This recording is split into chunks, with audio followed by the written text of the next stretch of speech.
नमस्कार मित्रों, स्वागत है एक और वीडियो में। साथियों, आज हम बात करेंगे कि ये जो वाटर सोलेबल फर्टिलाइज़र्स हैं हमारे, ये हमारे किसान कहीं न कहीं किसी न किसी रूप में डालते हैं। वाटर सोलेबल फर्टिलाइज़र्स फ़ायदा करते हैं कि नहीं करते हैं? बहुत सारे किसान मित्रों के सवाल हैं कि साहब ये वाटर सोलेबल फर्टिलाइज़र्स जो हैं, ये फ़ायदा करते नहीं हैं, पानी में घुलते नहीं हैं। जैसे 05234 को ले लो या 0050 को ले लो। बहुत सारे किसान मित्रों के मेरे सवाल हैं कि साहब ये जो वाटर सोलेबल फर्टिलाइज़र्स हैं, ये पानी में घुलने में बड़ी दिक्कत देते हैं, घुलते नहीं हैं। और ये फ़ायदा कहीं न कहीं हमारी खेती में करते भी हैं कि नहीं करते हैं, या हम इसमें पैसे बर्बाद करते हैं।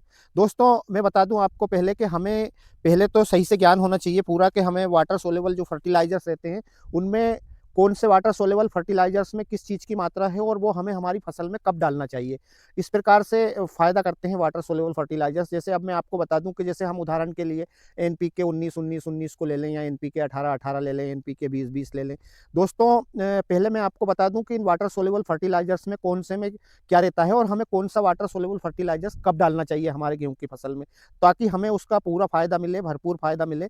तो दोस्तों, जैसे हम बात करते हैं कि जो हमारे बैलेंसिंग फर्टिलाइजर्स हैं, जैसे कि जिनमें उदाहरण के लिए हमें एनपीके 19-19-19 को ले लेते हैं, एनपीके 18-18 को ले लेते हैं, एनपीके 20-20-20 को ले लेते हैं। तो साथियों, ये बैलेंसिंग फर्टिलाइजर्स है, यानी कि इनमें तीनों पोषक तत्वों की जो मात्रा है वो समान रूप से है, यानी कि 19% नाइट्रोजन, 19% फास्फोरस और 19% पोटास।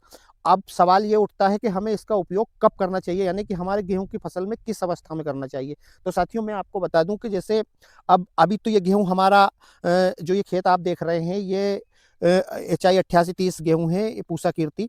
दोस्तों, इसको लगभग 50 से 55 दिन की, इसकी 55 दिन के लगभग की इसकी आयु हो गई है। ये देखिए, अब इसमें हम यूरिया दे चुके हैं पहले 2 बार, और 2 सिंचाई कर चुके हैं। तो अब इसमें हमें बाद में नाइट्रोजन की आवश्यकता तो है नहीं। तो हम ऐसे में जो बैलेंसिंग फर्टिलाइजर्स हैं, जैसे एनपीके 19-19 है, तो अब उसका उपयोग हम इसमें नहीं करेंगे। ये जो बैलेंसिंग फर्टिलाइजर्स हैं, इनका उपयोग हमें हमारे गेहूं की फसल में शुरुआत की अवस्था में ही करना चाहिए, ताकि हमें तीनों पोषक तत्व समान रूप से हमारे गेहूं की फसल को मिल जाए। तो साथियों, शुरुआत की अवस्था में, यानी कि पहला पानी के बाद आप पहला पानी लगाते हैं, पहला यूरिया देते हैं, उसके बाद यदि हमारे गेहूं की फसल में थोड़ा बहुत कहीं न कहीं पीलापन दिख रहा है, या गेहूं की ग्रोथ कम है, गेहूं कहीं न कहीं किसी न किसी रूप में हमें कमज़ोर दिख रहा है, उस टाइम पे मित्रों हम एनपीके 19-19 का इस्तेमाल कर सकते हैं। यदि हम बाद में उसके बाद उसका इस्तेमाल करेंगे तो हमें थोड़ा फ़ायदा कम मिलेगा। इसलिए हमारा जो वाटर सोल्यूबल फर्टिलाइज़र्स है, वो हमें फ़ायदा कम देता है। साथियों, मैं आपको पूरी जानकारी दूँगा इन फर्टिलाइज़र्सों के बारे में कि हमें कौन से फर्टिलाइज़र्स का इस्तेमाल कब करना चाहिए, किस अवस्था में करना चाहिए। तो साथियों, जैसे मैंने एनपीके 19-19, 18-18, 20-20, ये तीनों जो बैलेंसिंग फर्टिलाइज़र्स हैं, इनका इस्तेमाल हमें हमारे गेहूँ की फसल में शुरुआत की अवस्था में करते हैं, तो काफ़ी शानदार फ़ायदा देता है। और साथियों, अब जैसे मैं बात करूँ कि हमें जो एनपीके 05234 है, अब 05234 में यानी कि एन की मात्रा 0 है, तो उसमें हम ये मान सकते हैं कि उसमें नाइट्रोजन बिल्कुल भी नहीं है। फास्फोरस 52% और 34% पोटास है। साथियों, ये काफ़ी इंपॉर्टेंट है, लेकिन इसको बिल्कुल हम किस समय पे डालें ताकि हमारे गेहूँ की फसल को अच्छा फ़ायदा दे। अब दोस्तों, मैंने मेरे और भी वीडियो में बताया है, लेकिन मेरे जिन किसान मित्रों ने वो वीडियो नहीं देख पाए हैं किसी कारण से, या उनके पास वो वीडियो पहुँचा नहीं होगा, या तो चैनल को उन्होंने सब्सक्राइब नहीं किया होगा, बेल आइकन को प्रेस नहीं किया होगा, तो वीडियो नहीं पहुँचा होगा। तो साथियों, मैं रिक्वेस्ट आपसे इसीलिए करता हूँ कि आपको गेहूँ की अच्छी जानकारी मिले, बिल्कुल सटीक जानकारी मिले और खेत से ओरिजिनल वीडियो मिले, तो आप चैनल को सब्सक्राइब करके और बेल आइकन को प्रेस कर लेंगे, तो आपको मेरा वीडियो सबसे पहले मिल जाएगा। तो दोस्तों, हम बात करते हैं 05234 की, कि हमें उसका इस्तेमाल कब करना चाहिए। उसमें जैसे अब नाइट्रोजन की मात्रा है नहीं, तो नाइट्रोजन की मात्रा हमें किस स्टेज पे हमारे गेहूँ की फसल को नहीं चाहिए। तो दोस्तों, जैसे कि हमारा गेहूँ गबोट की स्थिति में आता है, उस टाइम पे हमें 05234 का इस्तेमाल गेहूँ में एक स्प्रे हमारे गेहूँ की फसल में ज़रूर करना चाहिए। साथियों, गजब का रिज़ल्ट है उसका, क्योंकि मैं हर बार डालता हूँ, तो इसलिए आप लोगों को बता रहा हूँ।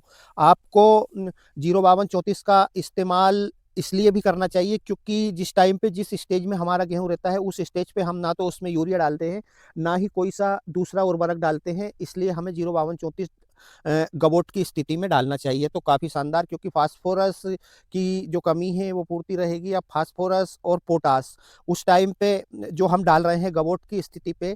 साथियों, इसके बाद में जो एक और वाटर सोल्यूबल फर्टिलाइजर्स बताऊंगा, ताकि ये जो 05234 हम अभी इस स्टेज में डाल रहे हैं, गबोट की स्टेज में, इसका हमें रिजल्ट उस टाइम तक मिलता रहे जिस टाइम तक हमारे गेहूं में हुम्बियाँ, जो बालियां हैं वो बाहर निकल जाएं पूरी तरह से। तब तक ये हमारे गेहूं की फसल को पोषक तत्व देता रहेगा। तो साथियों यहाँ पर अब आप एक और चीज़ कर सकते हैं।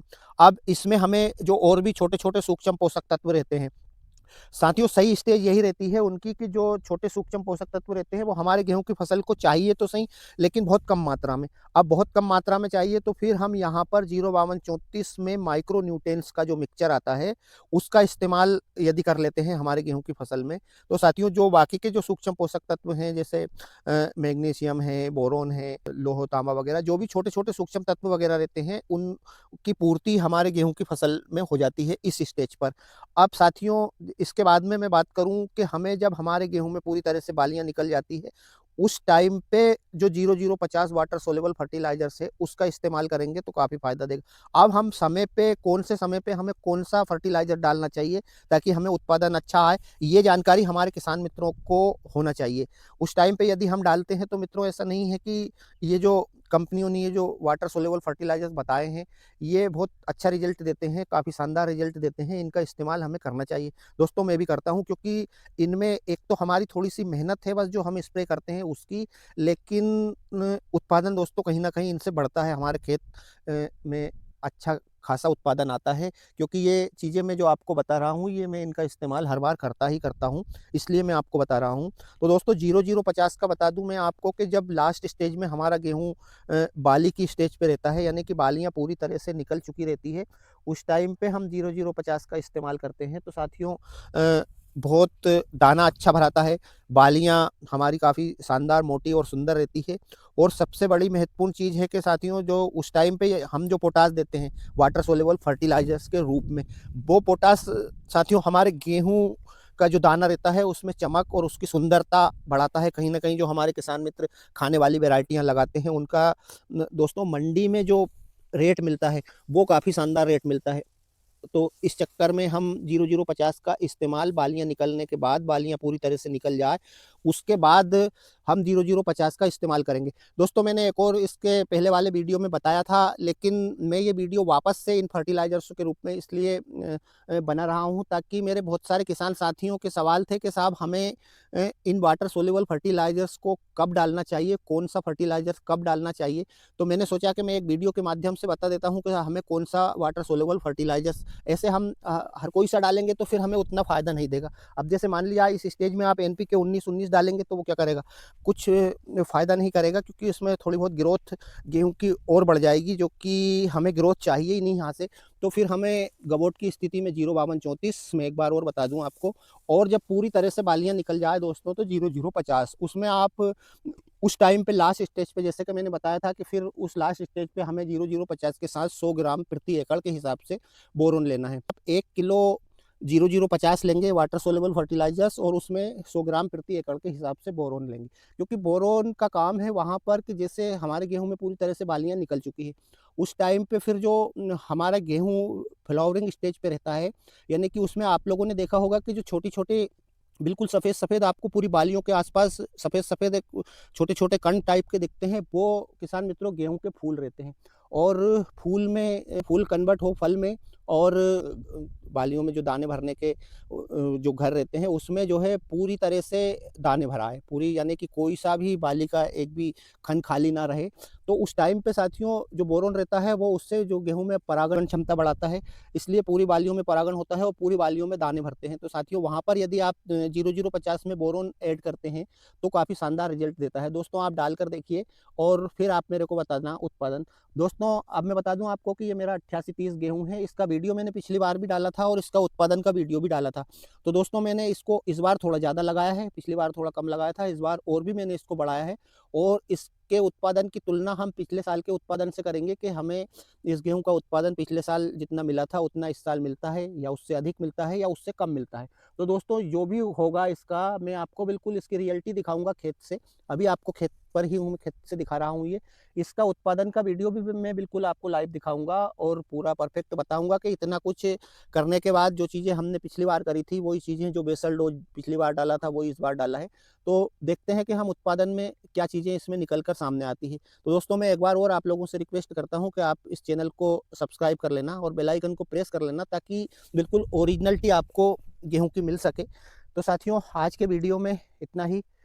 मिलता हूँ बहुत जल्द एक और वीडियो में, तब तक के लिए जय जवान जय किसान, धन्यवाद।